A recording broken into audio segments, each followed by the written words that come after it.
کابل هېواد ته له رسېدو سره سم له لومړي وزیر سره د هندۍ لوبډلې لیدنه او د بریا پرېډ د هند ملي لوبډله د نړیوال جام د اتلولۍ له ګټلو وروسته پرون د جون 4 هند ته ورسېده او د خپلو وروستیو پرمختګونو او اتلولۍ ګټلو په اړه په ډیلي کې د دغه هېواد لومړي وزیر نرېندرا مودي سره وکتل او د مودي دفتر ته یې له ځان سره د اتلولۍ جام هم وړی و. له دې وروسته یا د لوبډلې د وانکټ لوبغالي ته د تګ پر مهال په ممبئی کې په خلاص بس کې د بریا پرېډ ترسره کړ.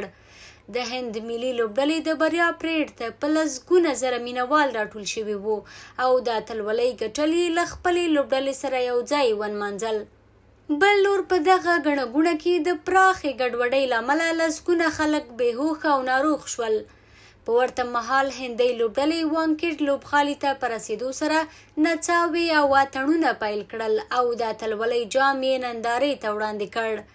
په همدې حال کې د هند کرېکټ بورډ اجرایوي رئیس جشا لخوا خپلې لوبډلې ته اعلان شوې 125 کروړه جایزه هم په وانکټ لوبغالي کې د یو لړ مراسمو په ترڅ کې ورکړل شوه.